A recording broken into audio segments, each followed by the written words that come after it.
বাংলায় শুরু হয়ে গিয়েছে এসআইআর এবং বাড়ি বাড়ি যাওয়া শুরু হয়েছে বিএলওদের। তো এনুমারেশন ফর্ম ফিল আপ করাবেন বিএলওরা। এসআইআর নিয়ে 4 দফা গাইডলাইন্স বের করেছেন সিও দপ্তরে। তো বিএলওদের সশরীরে যেতে হবে প্রত্যেক ভোটারের বাড়িতে। বাড়ি বাড়ি ভিজিট নিশ্চিত করবেন জেলা শাসকরা। 3 দফায় বাড়ি যাবেন বিএলওরা প্রত্যেক ভোটারের বাড়িতে।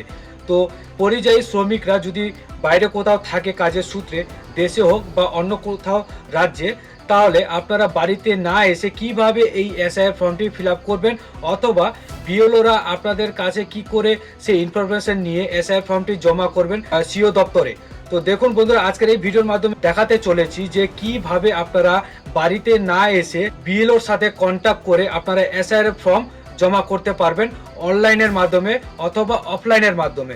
জাতীয় নির্বাচন কমিশনার স্পষ্ট কিন্তু জানিয়ে দিয়েছে যে কোনো পরিযায়ী শ্রমিক যদি রাজ্যের বাইরে থাকে অথবা বিদেশে থাকে, তারা বাড়িতে না এসে অনলাইনের মাধ্যমে এনুমারেশন ফর্ম কিন্তু জমা করতে পারবেন। তো এই এনুমারেশন ফর্মটি অনলাইনের মাধ্যমে কি করে জমা করবেন, তার জন্য আপনাদেরকে কি করতে হবে, মোবাইলে আপনাদেরকে গুগলে সার্চ করে নিতে হবে voters.eci.gov.in। এই অফিসিয়াল পোর্টালটিকে আপনাদেরকে ওপেন করতে হবে গুগলে। ওপেন করার পর এমন ধরনের কিন্তু অপশন চলে আসবে, আপনারা এখানে দেখতেই পাচ্ছেন অন স্ক্রিনে। এখানে ভোটারের বিভিন্ন ধরনের কিন্তু কাজগুলি আপনারা এখানে করতে পারবেন। যেমন ধরুন, আপনারা নতুন করে ভোটার কার্ড তৈরি করতে পারবেন। কোনো ভোটার কার্ড ভুল থাকলে সেটি সংশোধন করতে পারবেন। আপনার ভোটার কার্ড যদি হারিয়ে যায় সেটা কিন্তু 2 বারের মতো আবার যদি পেতে চান, সেটা কিন্তু আপনারা এখান থেকেই করতে পারবেন। বা এখানে যে কোনো কমপ্লেন করতে পারবেন। ভোটার কার্ড মৃত ব্যক্তির এখান থেকে কিন্তু আপনারা ডিলিট করতে পারবেন ভোটার তালিকা থেকে। সমস্ত ধরনের যা যাবতীয় কাজ রয়েছে ভোটার কার্ডের, সেই সমস্ত যাবতীয় কাজ কিন্তু আপনারা এই ভোটার পোর্টালেই কিন্তু করতে পারবেন। তো আজকে যে ভিডিওটি আমরা দেখাতে চলেছি যে বিএলওর সাথে কিভাবে কন্ট্যাক্ট করবেন বা যোগাযোগ করবেন যদি আপনি কোনো অন্য রাজ্যে থেকে থাকেন বা বিদেশে থেকে থাকেন, এই এনুমারেশন ফর্মটি ফিল আপ করার জন্য এসআইআর এর ক্ষেত্রে। তো দেখুন, এই পোর্টালে আসার পর আপনারা কিন্তু এখানে বিভিন্ন ধরনের অপশন পেয়ে যাবেন। তো এখানে দেখতে পাচ্ছেন নিচে যখন স্ক্রল ডাউন করবেন, এখানে বুক এ কল উইথ বিএলও বলে একটি রিকোয়েস্ট থাকবে। এই অপশনে আপনাদেরকে ক্লিক করতে হবে। আপনারা স্পষ্টভাবে দেখতেই পাচ্ছেন book a call with BLO, book a call request with BLO. এখানে যখনই আপনারা ক্লিক করবেন, আপনাদের সামনে এমন ধরনের ইন্টারফেস চলে আসবে।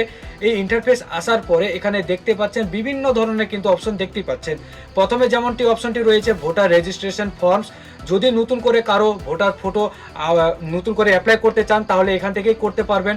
ট্র্যাক অ্যাপ্লিকেশন স্ট্যাটাস, আপনি কোনো ভোটার কার্ডের কাজ করে আছেন বা সংশোধন করেছেন বা নতুন করে তৈরি করেছেন, যে কোনো কাজ করেছেন, সেটি যদি রেফারেন্স বা ট্র্যাকিং নাম্বার থাকে, সেই ট্র্যাকিং নাম্বার দিয়ে কিন্তু আপনারা এখানে ট্র্যাক করতে পারবেন বা সার্চ করতে পারবেন আপনার ভোটার নাম্বার বা আপনার ডিটেলস।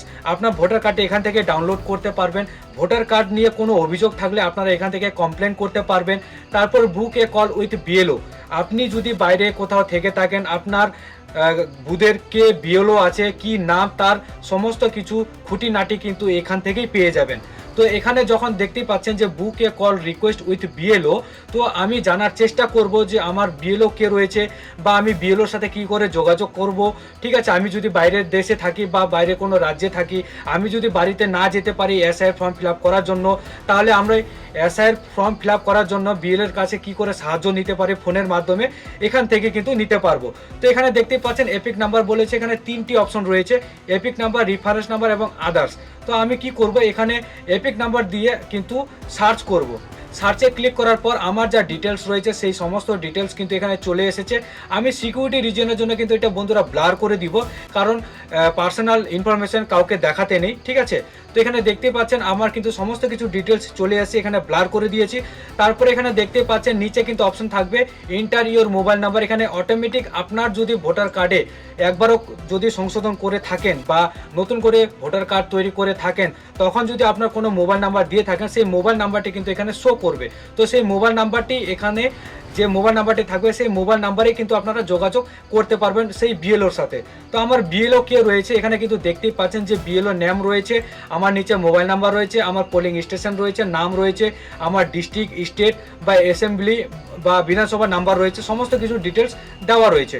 তারপরে এখানে কি করব, আমার যখন এখানে মোবাইল নাম্বারটি দেওয়া আছে এবং আপনার যদি এখানে মোবাইল নাম্বারটি না দেওয়া থাকে, তাহলে আপনার এখানে মোবাইল নাম্বারটি ইনপুট করবেন। এবার ইনপুট করার পরে যখন সেন্ড ওটিপিতে ক্লিক করবেন, তখন আপনার সেই মোবাইল নাম্বারে কিন্তু ওটিপি যাবে।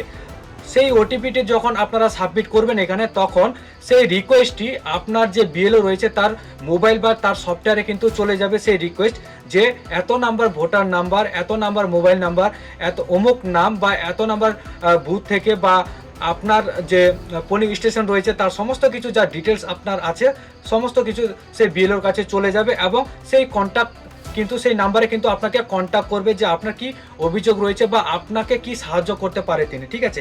সেইভাবে কিন্তু তার কাছে রিকোয়েস্টে চলে যাবে কল ব্যাকের, তখন বিএলও কিন্তু আপনাকে নিজেই কল করবে। এখান থেকে যখন একবার সাবমিট করে দিবেন রিকোয়েস্ট কলের জন্য, তখনই বিএলওর কাছে একটি নোটিফিকেশন যাবে, সেই বিএলও তার মোবাইলে নোটিফিকেশনটা দেখেই আপনাকে কল ব্যাক করবে। হয়তো আজকে না করুক, কালকে করুক, পরশু করুক, কিন্তু করবেই, ঠিক আছে। যেহেতু এসআইআর এর কাজ চলছে, এই 30 দিন কিন্তু এসআইআর এর কাজ চলবে। 4ই নভেম্বর থেকে 4ই ডিসেম্বর এই এসআইআর এর ফর্ম ফিল আপের কাজ চলবে, এনুমারেশন ফর্ম, ঠিক আছে।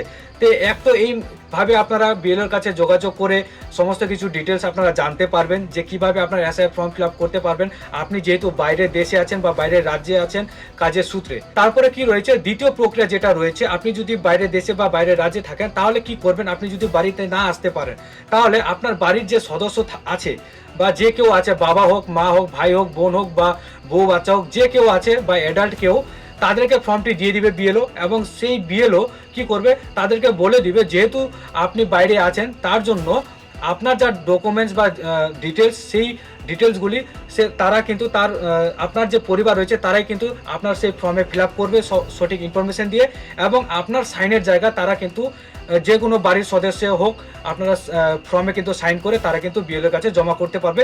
এই আরেকটি প্রক্রিয়া। আর জাতীয় নির্বাচন কমিশন আরেকটি কথা জানিয়েছেন যে আরও 2 দিন লাগতে পারে যদি আপনি অনলাইনের মাধ্যমে এসআইআর ফর্ম বা ইনুমারেশন ফর্ম যেটা রয়েছে সেটা আপনারা ফর্ম ফিল আপ করতে পারবেন এই অনলাইনের মাধ্যমে। আরও 2 দিন লাগতে পারে সেই ওয়েবসাইটে সেই অপশনটিকে আনতে। জাতীয় নির্বাচন কমিশনার জ্ঞানেশ কুমার কিন্তু স্পষ্ট কিন্তু জানিয়ে দিয়েছেন, ঠিক আছে। তো এই ছিল আজকের ইনফরমেশন। যদি ইনফরমেশনটি ভালো লাগে তাহলে ভিডিওটিকে লাইক করবেন, কমেন্ট আপনাদের মতামত জানাবেন, ভিডিওটিকে শেয়ার করবেন প্রচুর পরিমাণে। আর ফেসবুক থেকে যদি ভিডিওটি দেখে থাকেন তাহলে ফেসবুক পেজটিকে ফলো করবেন, ইউটিউব চ্যানেলটিকে সাবস্ক্রাইব করে পাশে থাকবেন।